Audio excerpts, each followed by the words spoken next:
Você creu, Deus deu. Só a fé faz mudar sua vida.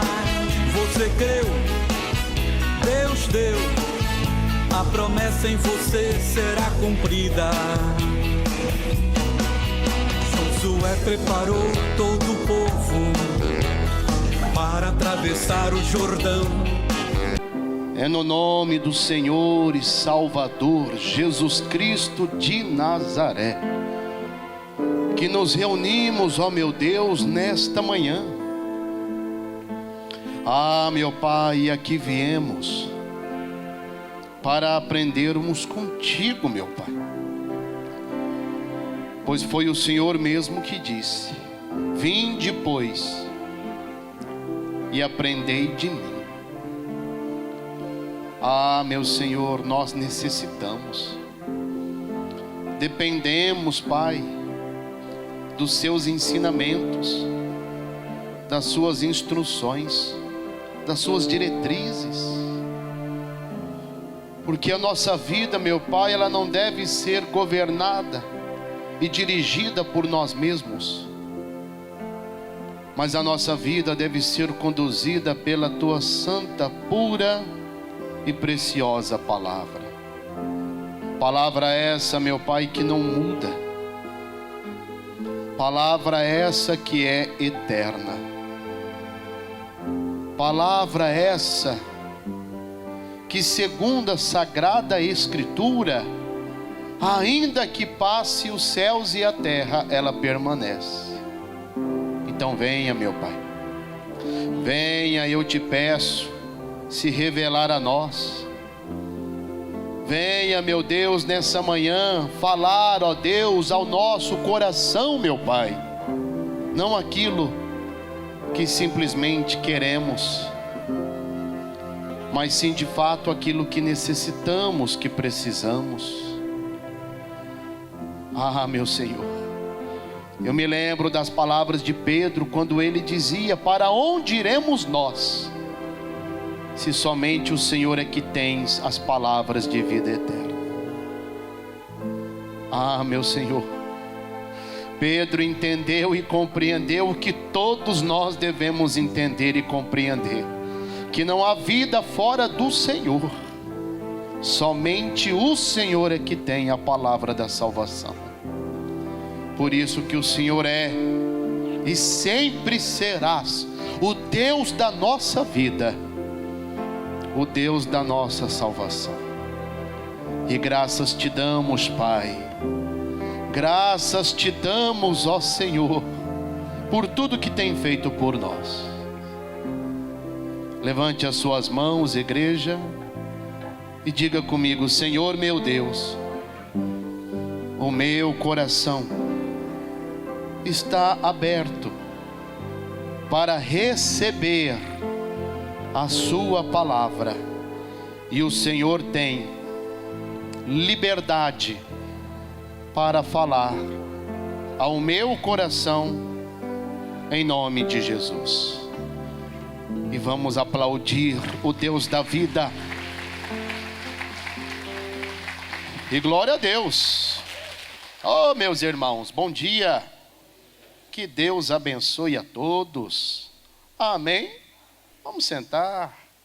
Vamos sentar em nome de Jesus. E é bom tê-los aqui.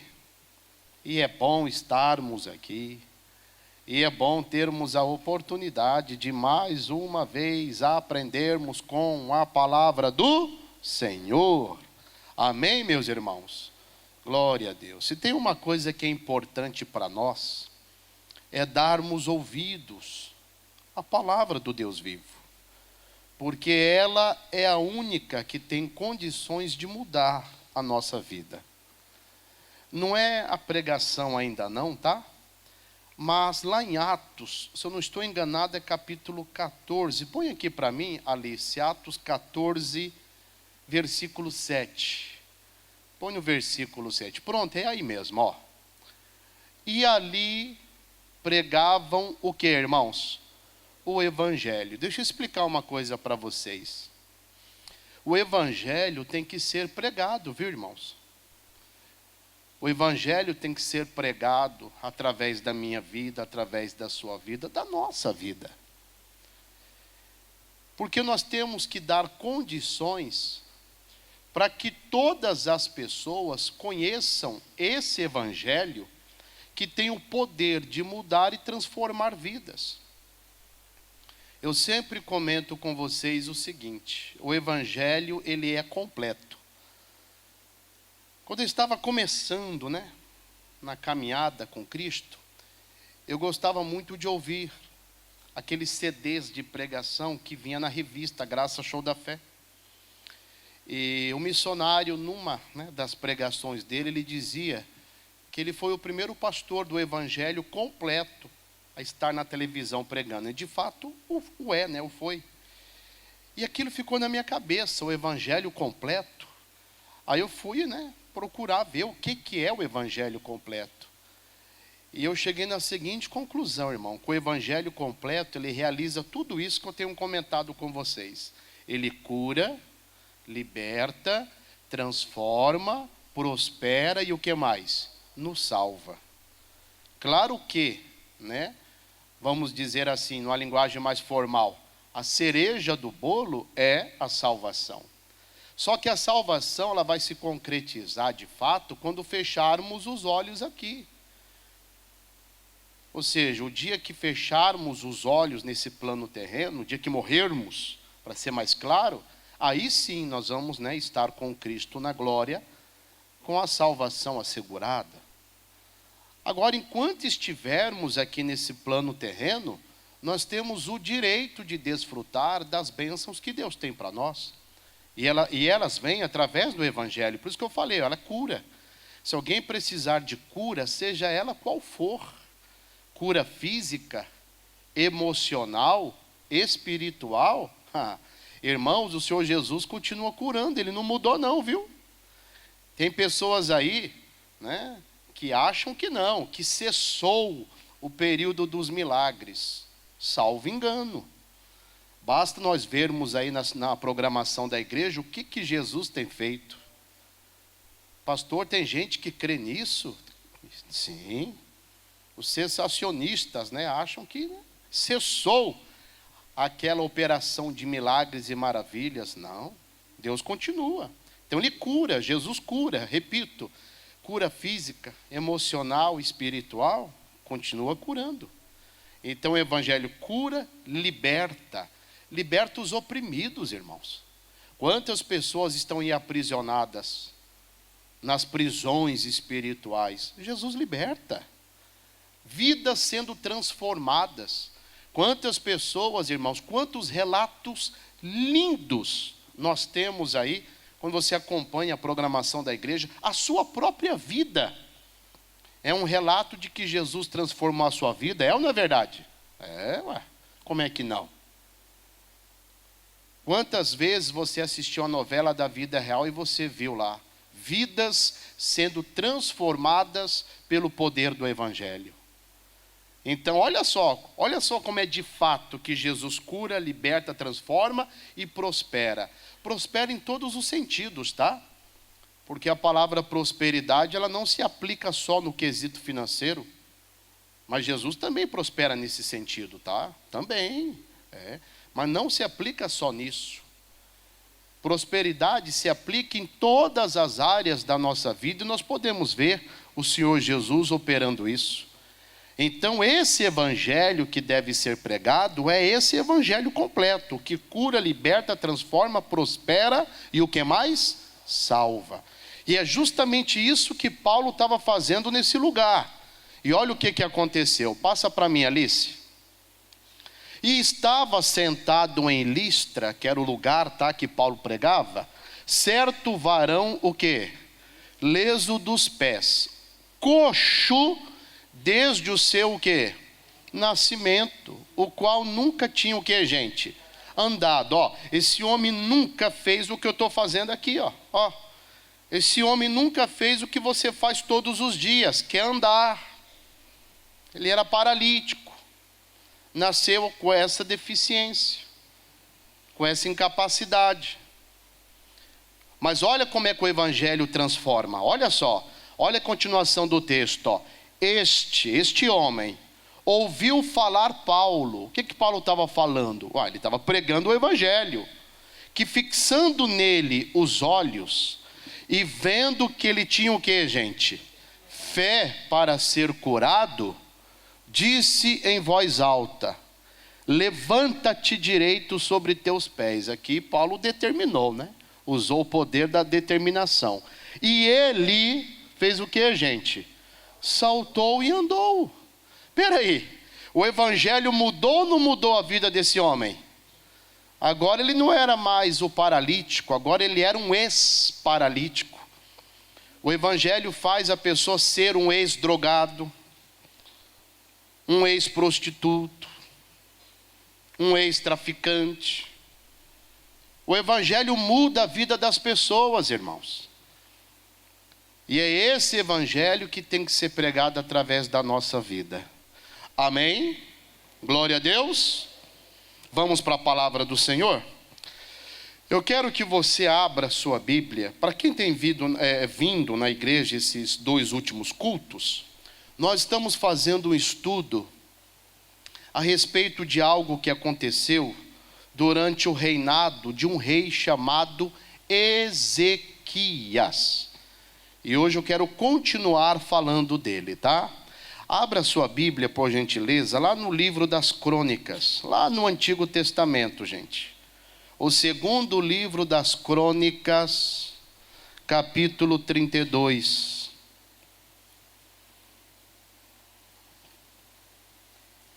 Segundo Crônicas, capítulo 32.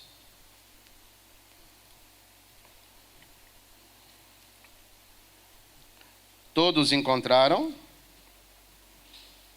Segundo Crônicas, capítulo 32. Podemos ler?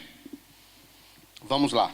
O texto diz assim: depois dessas coisas e dessa fidelidade, veio Senaqueribe, rei da Assíria, e entrou em Judá, e acampou-se contra as cidades fortes, e intentou separá-las para si.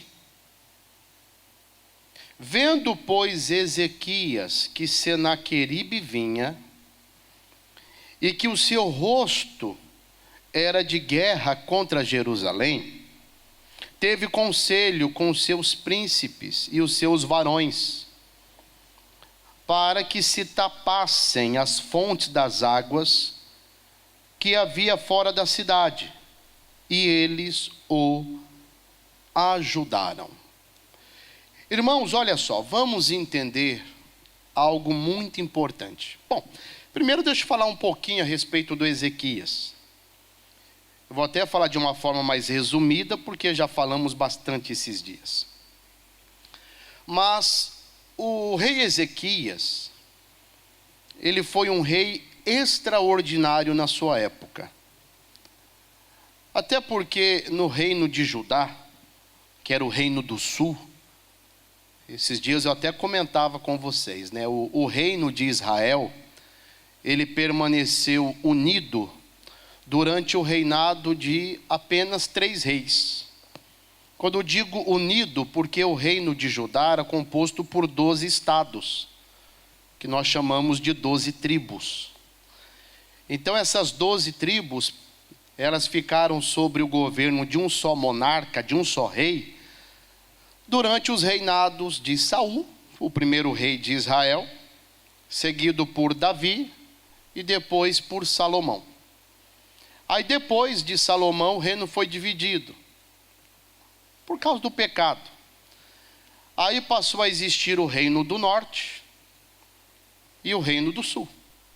O reino do norte continuou se chamando o reino de Israel, e o reino da parte de baixo passou então a se chamar reino de Judá. Por isso que quando você lê o livro dos reis, o livro das crônicas, você vai sempre se deparar com isso. E fulano reinou tantos anos em Israel. Aí você já vai associar, peraí, Então ele reinou no reino do norte. E fulano reinou tantos anos no reino do sul. Você já sabe que é o reino de Judá. Então, o reino do sul, o reino de Judá, houve uma alternância de reis que reinaram muito bem e outros que reinaram muito mal. Esses que reinaram muito mal foram aqueles reis que desprezaram a orientação de Deus. E sabe quem reinou muito mal? O pai do Ezequias, o rei Acás. Meus irmãos, pensa aí num cidadão que só fez lambança no reino. É esse tal de Acás. Só para vocês terem uma ideia, tudo que Deus reprovava, condenava, esse cidadão fazia questão de praticar. Trazer para o reino e induzir as pessoas ao erro. Paganismos, feitiçarias, idolatrias, imoralidades e etc, e etc. Automaticamente a presença de Deus já não existia mais naquele lugar. Por isso que eu falo para vocês que quando Ezequias, o filho dele, assume a coroa, o reino estava falido em todos os sentidos.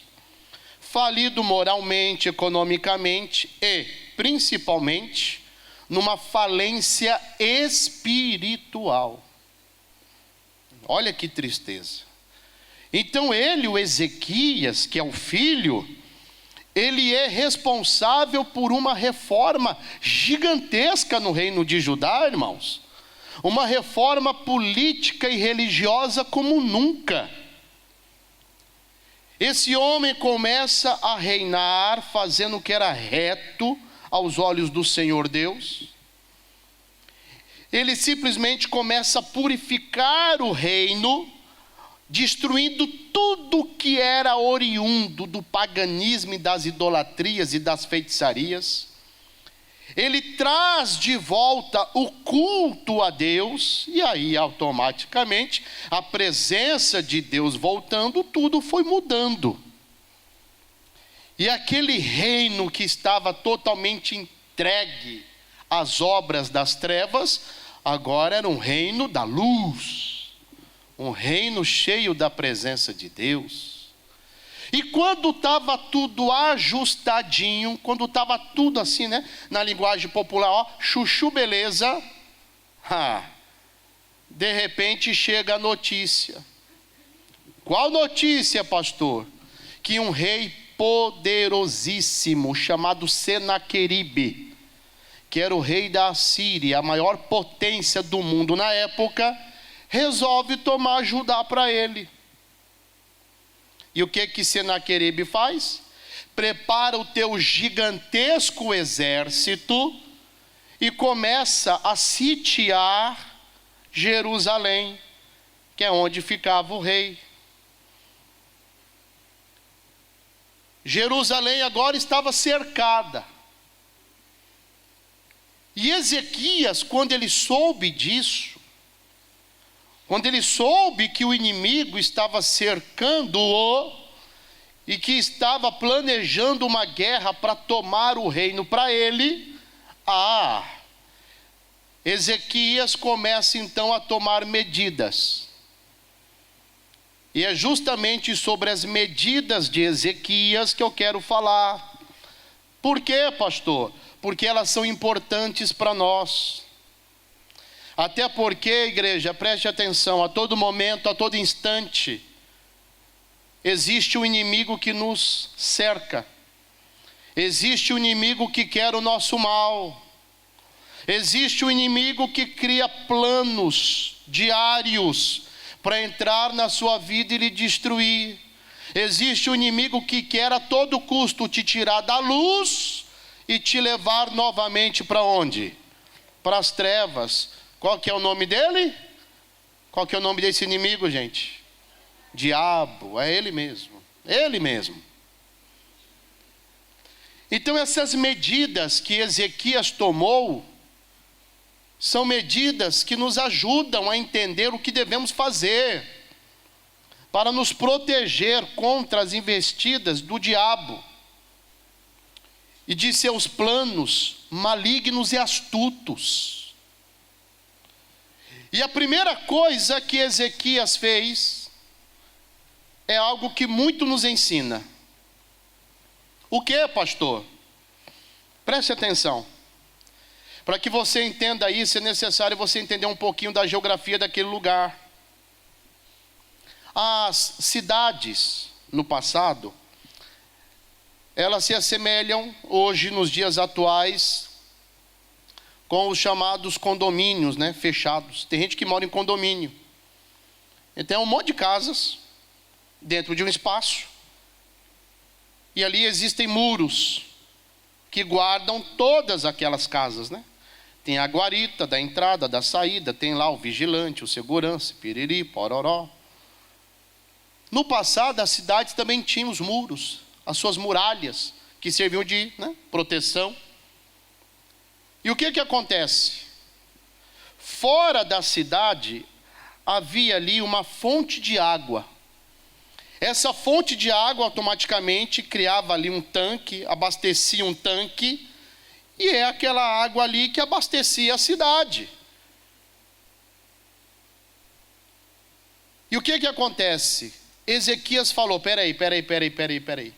O meu inimigo vai estar em minha volta. O meu inimigo, para sobreviver, ele vai precisar de água.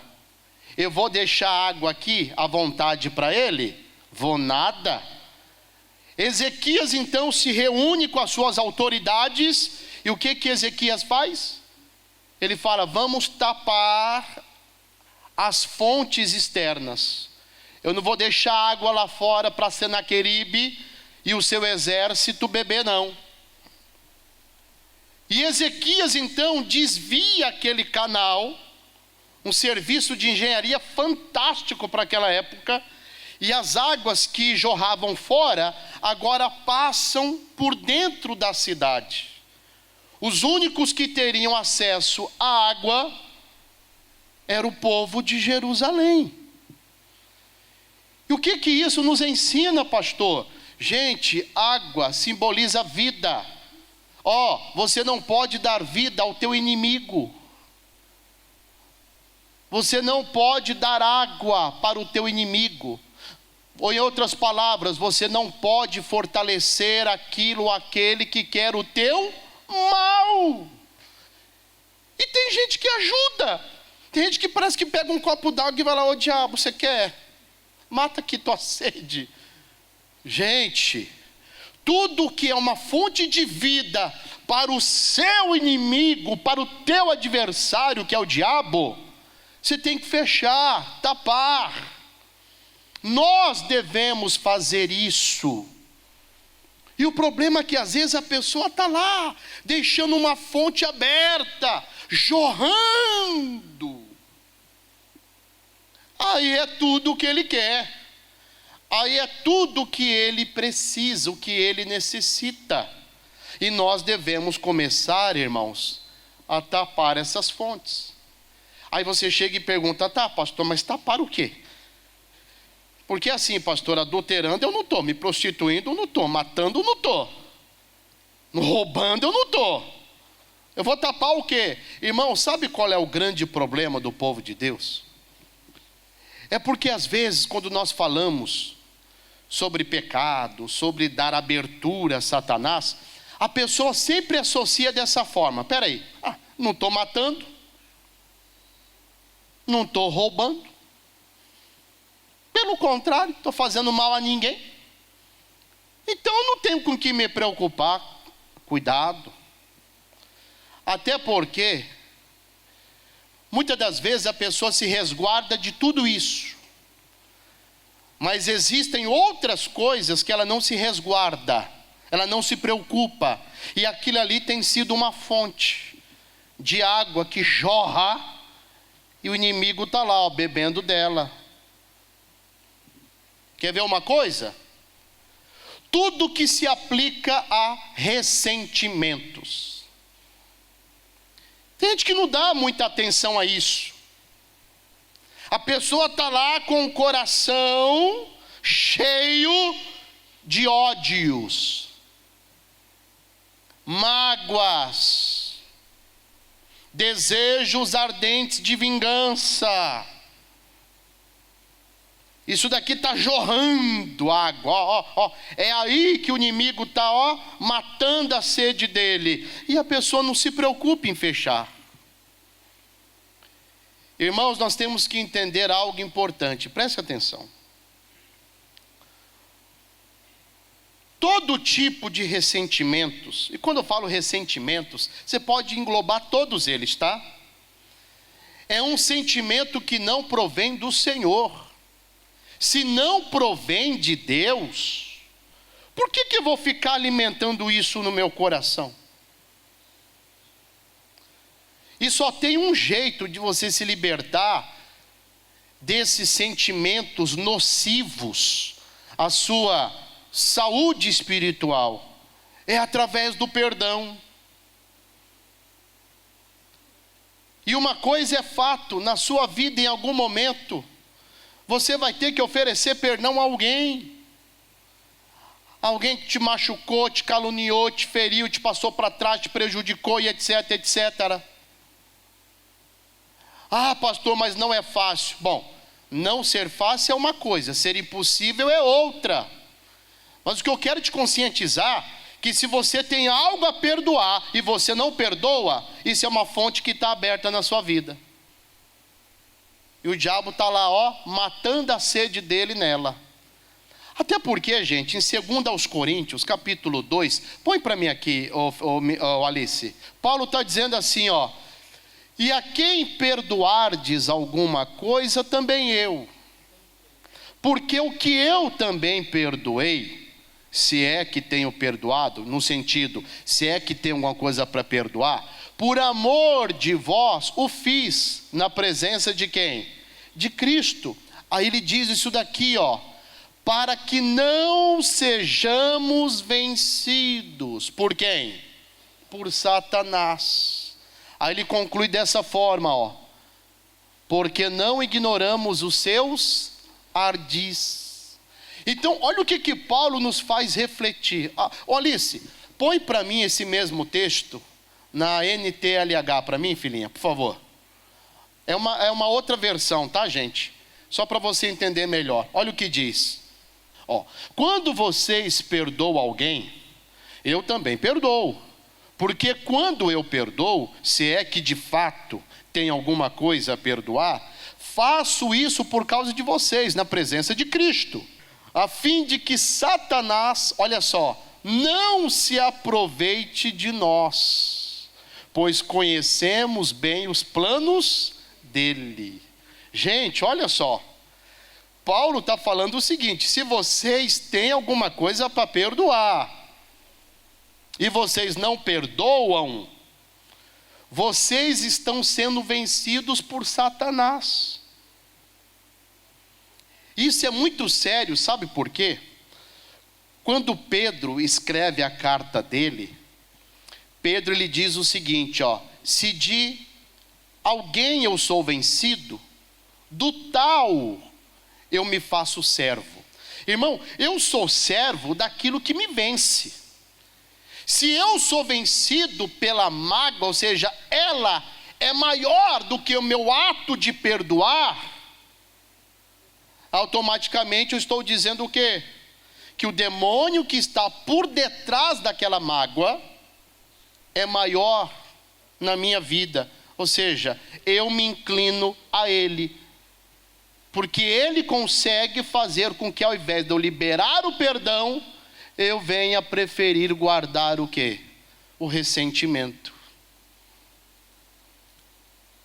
E isso é uma fonte que muitos têm que fechar. E eu falo isso, irmãos, com propriedade, sabe por quê?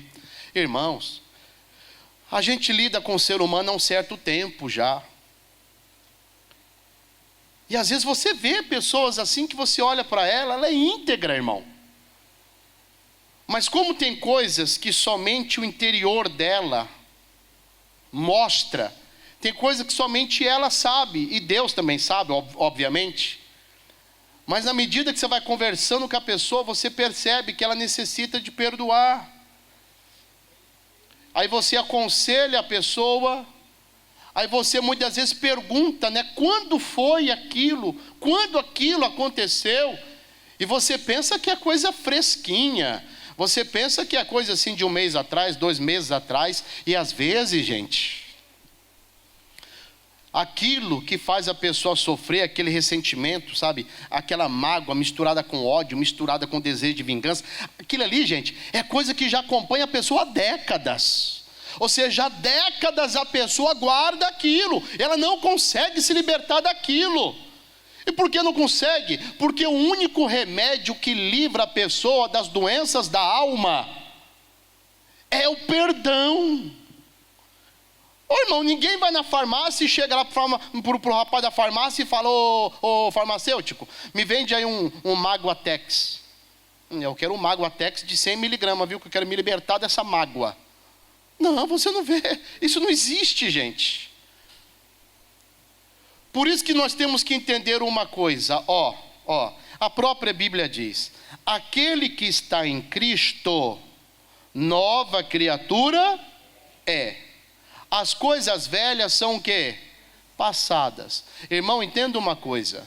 Hoje você é uma nova pessoa em Cristo. Tem coisas que tem que ficar para trás, não pode mais te acompanhar.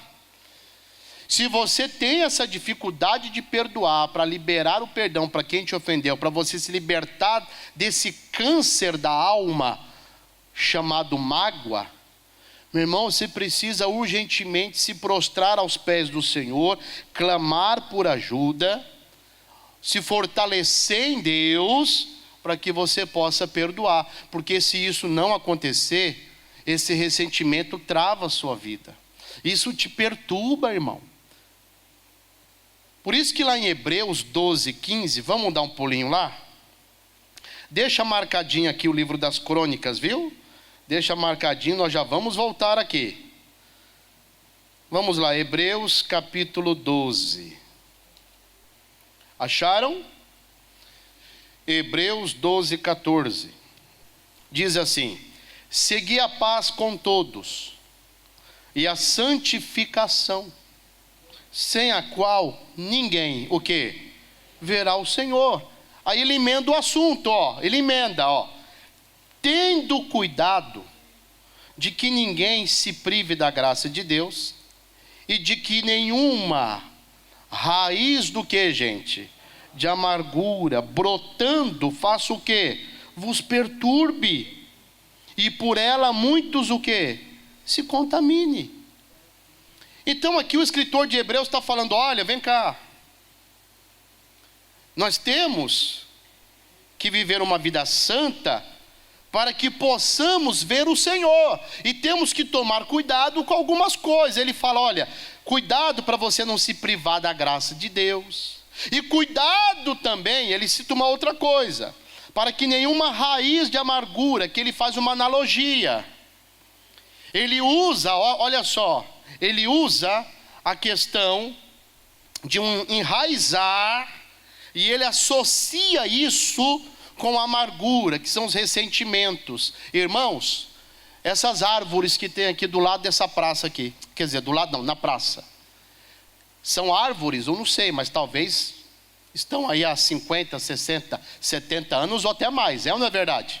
Eu não tenho certeza, mas no mínimo 30 anos tem ou não tem? Quantos anos tem essa praça aqui, gente? Desde 1900, Guaraná com rolha? Mais ou menos? Então tá, são árvores que já estão o quê? Enraizadas. O que você quer dizer, pastor? Quando a Bíblia diz que nós devemos tomar cuidado para que nenhuma raiz de amargura brotando vos perturbe, o que o escritor está dizendo? Não deixe isso crescer dentro de você. Porque se você deixar crescer, isso vai tomar conta, isso vai se fixar em você. E às vezes a pessoa convive bem com isso. Entra ano, sai ano, entra ano e sai ano, entra ano e sai ano, e está lá aquele ressentimento dentro dela. Enraizou. E as raízes estão cada vez mais fundas. E não ache você, irmão, que é a obra do acaso que vai arrancá-las daí. O que vai arrancar é o perdão. Perdão esse que nós conseguimos manifestar através de Cristo. A grande questão é você entender o seguinte, presta atenção. Muitas das vezes a pessoa não perdoa quem lhe machucou, quem lhe feriu, lhe ofendeu, quem lhe prejudicou de alguma forma. Porque a pessoa, ela vai se sentir menor, ela vai se sentir fraca se ela oferecer o perdão. Mas irmãos, presta atenção. Quando você perdoa, você demonstra que você é o forte da história. E não que você é o fraco, é o contrário. Agora, se você não perdoa, é igual aquela frase que eu já vi muitos pregadores dizerem: é um veneno que você toma esperando que o outro morra, mas quem está morrendo é você. Então não tem jeito. O jeito é perdoar. Para que essa raiz de amargura seja o quê? Arrancada do seu interior. Para que você possa ser liberto disso. Para que você possa viver. Senão você fica aí com a vida travada, estagnada. Quando você lê Efésios 4, põe para mim aqui, Alice, Efésios 4, põe no, deixa eu ver, no 26, põe aqui no 26. Podemos falar também aqui, olha só, o escritor está dizendo: irai-vos, e não o quê? Pequeis. Não se ponha o sol sobre a vossa o quê?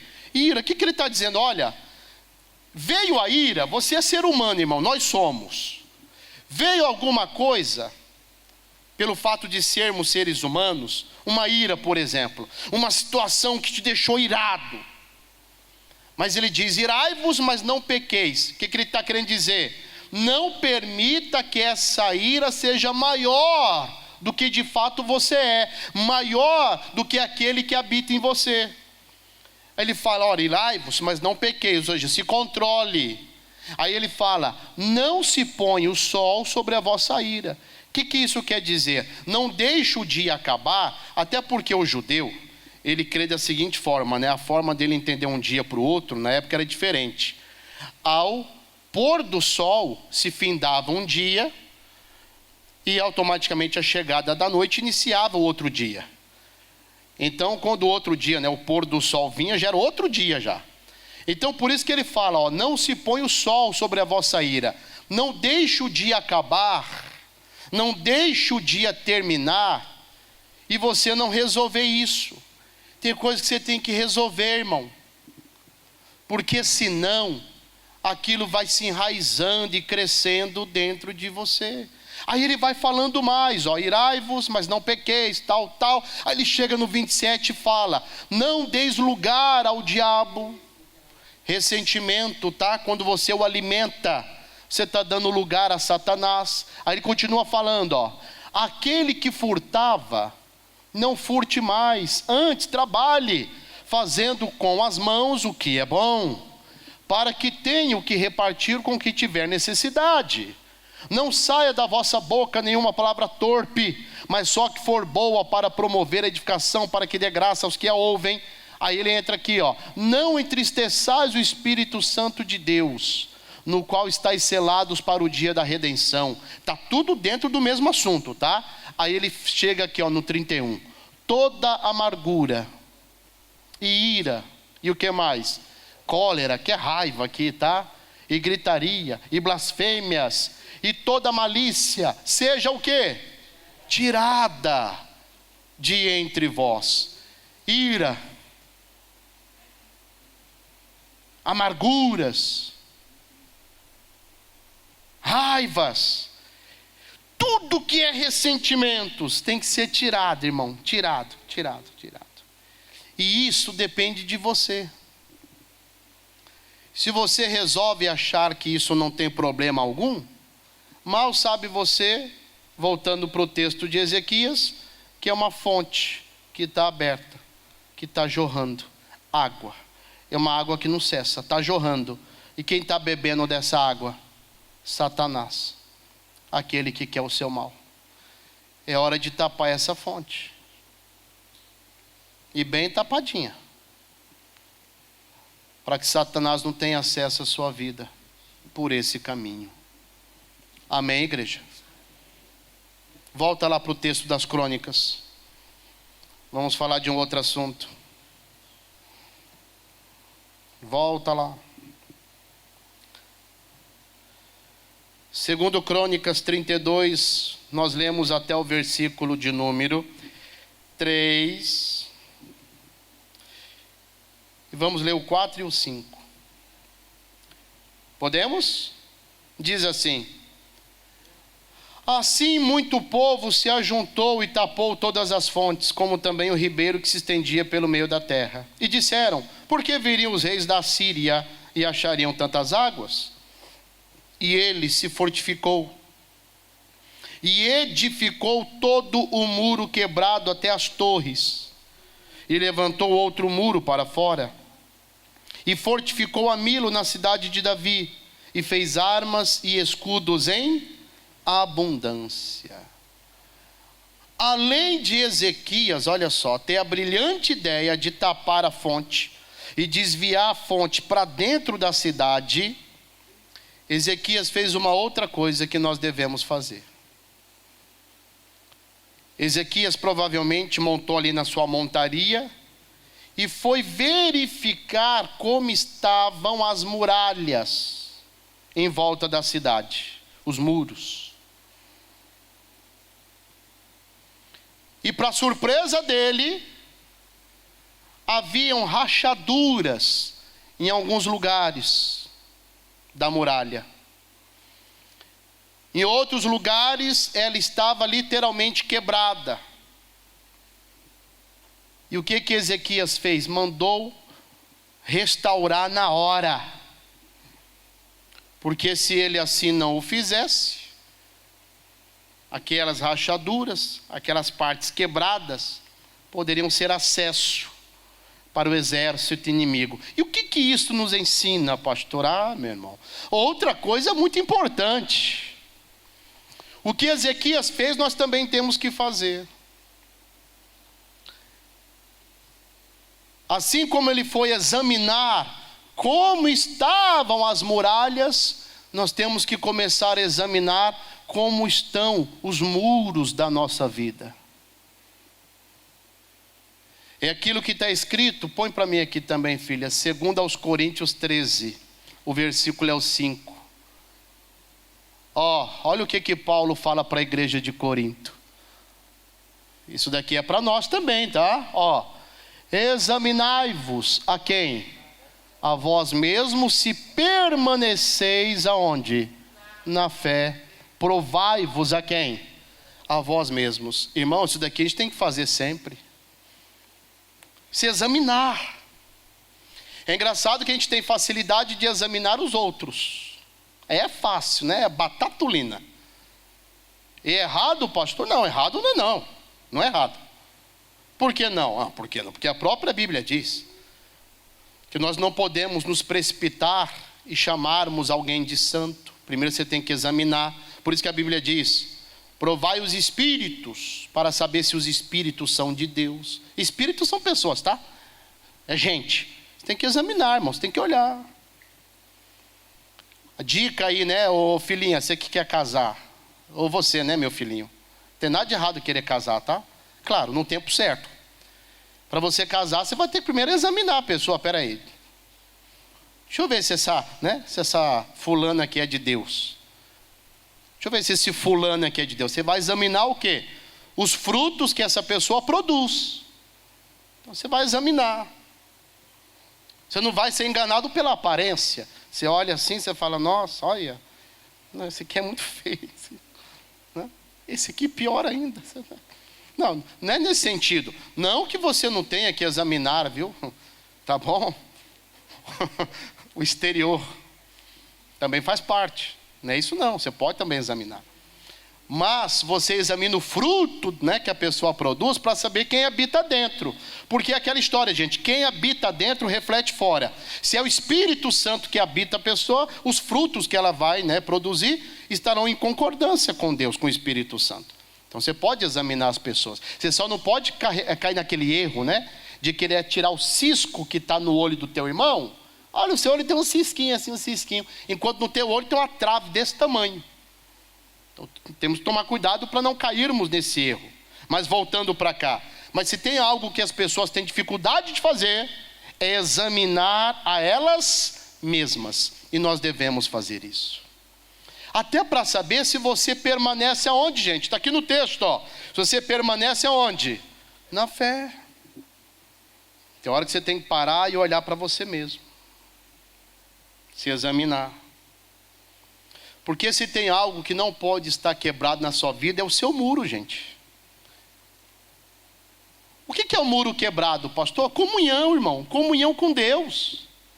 E o que quebra a minha comunhão com Deus, pastor? Ora, o pecado. Pecado faz separação. Isaías capítulo 59 diz isso. A Bíblia diz no texto: a mão do Senhor não está encolhida. Os ouvidos do Senhor não estão fechados. Ou seja, o problema não está com Deus. Mas o problema está, muitas das vezes, em nós, que nos abrimos para a iniquidade. Aí a Bíblia diz que os nossos pecados, as nossas iniquidades, fazem separação, divisão entre nós e o nosso Deus. Está aqui no texto, ó. Põe para mim Isaías 59. Ó. Eis que a mão do Senhor não está o quê, gente? Encolhida para que não possa salvar, nem o seu ouvido agravado para não poder ouvir, mas as vossas o quê? Iniquidades fazem o quê? Divisão, separação entre vós e o vosso Deus. E os vossos o quê? Pecados encobrem o seu rosto de vós para que vos não ouça. O que quebra a comunhão? O pecado. Por isso que você tem que se examinar. Tem gente que acha que esse exame é feito só no dia da ceia. Não, é constante, irmão. Constante. Tem que parar, tem que se examinar e falar: peraí, será que o muro da minha vida não está rachado? Será que o muro da minha vida não está quebrado? Porque se tiver, tem que consertar, irmão. Se é pecado, tem que tirar o pecado. Se tem uma coisa, irmão, que quebra a comunhão, é o pecado. Então, se existe pecado, ele tem que ser tirado. Como é que eu tiro o pecado, pastor? Você se arrepende dele, você confessa. E você deixa. O primeiro passo é se arrepender. Estou arrependido desse pecado. Você confessa. Se o pecado foi só contra Deus, você confessa só para Deus. Agora, se foi contra alguém, também, você primeiro confessa para Deus, depois vai lá e se acerta com aquele alguém. E você deixa esse pecado. É o que está escrito em Provérbios 28, 13. Vamos lá? Provérbios 28, 13. Podemos? Depois de Salmos vem Provérbios. Olha o que diz: o que encobre as suas transgressões, nunca o que, gente? Prosperará. Tem uma tradução que diz: nunca mudará de vida. E é verdade. O que encobre? A pessoa está encobrindo. É aquela história, uma sujeira está lá. Já viu aquela história? Sujeira debaixo do tapete?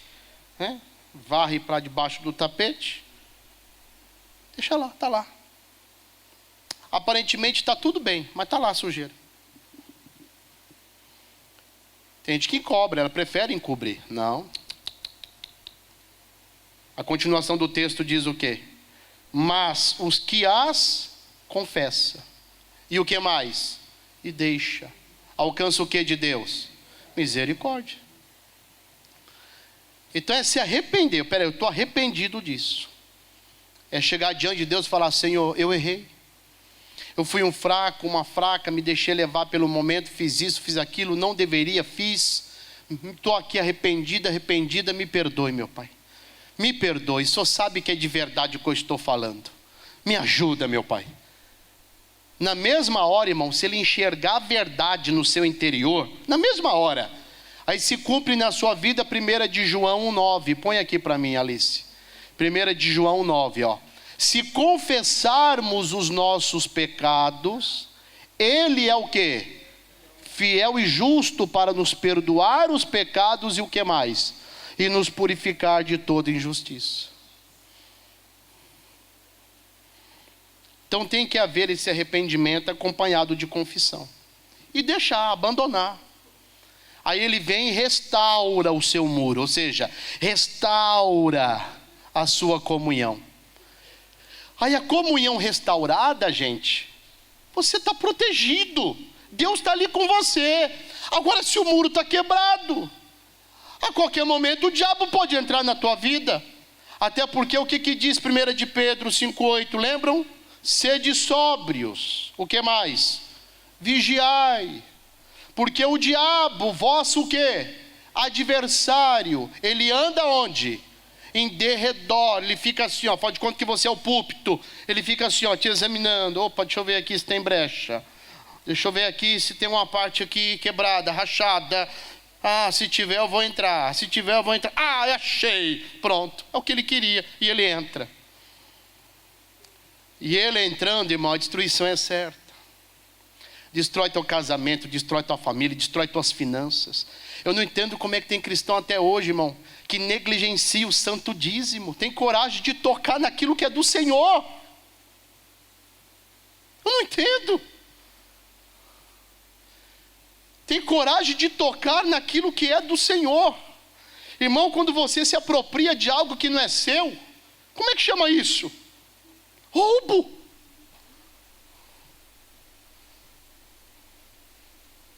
Aí depois vem uma avalanche de coisas e a pessoa, eu não sei o que aconteceu. Mas como é que não sabe, irmão? Está ferindo a palavra, está transgredindo a palavra e não sabe o que aconteceu? O muro está rachado, está quebrado, o inimigo está entrando, está destruindo a família, está destruindo o casamento, está destruindo os teus negócios, está destruindo a tua moral, a tua dignidade, e acha que não. Poxa, não está educando, criando os filhos no temor do Senhor. Talvez hoje o teu filho ficou em casa. Não, pastor, tadinho, deixei dormindo. Deixou dormindo por quê? Não, porque tadinho, né, pastor? Estuda a semana toda, né? Deixei o bichinho dormindo e eu vim para o culto. Mas você acha o quê? Que isso vai cooperar? Vai não. Até porque a semana toda se acordou ele para ir para a escola, para receber a instrução do homem. Porque se não acordou ele para vir aqui, para estar na escolinha, para receber a instrução de Deus? Você acha que é à toa que a Bíblia diz? Instrui o pequenino no caminho em que ele deve andar? Não é à toa não. Devemos instruir. E parte disso, você tem que ser o exemplo do hábito congregacional. Vamos, meu filho, acorda, vamos para a igreja. Não, mamãe, não quero. Quer sim, vamos. Tem que querer não, bora. Seu filho tem que aprender a ter gosto pelo hábito de congregar desde pequeno, irmão. Você sendo o principal exemplo. E olha que aqui, meu irmãozinho, nem frio é. E ainda que fosse. Se aqui tivesse aquelas temperaturas, né? 4 graus. 5 graus. Frio. Frio que os beiços ficam duros. Você mal consegue falar. As pontas do dedo, roxé. Você nem sente às vezes. Mesmo se fosse assim. Então, irmão, nós temos que começar a nos examinar. Examinar se existem brechas. Se o nosso muro está quebrado. Se tiver, é hora de consertar. É hora de restaurar as brechas. Para que você possa estar seguro em Cristo Jesus. Amém? Que Deus fale mais com vocês. Fiquem de pé. Vamos orar. Você creu, Deus deu. Só a fé faz mudar sua vida. Você creu, Deus deu. A promessa em você será cumprida. Josué preparou todo o povo para atravessar o Jordão.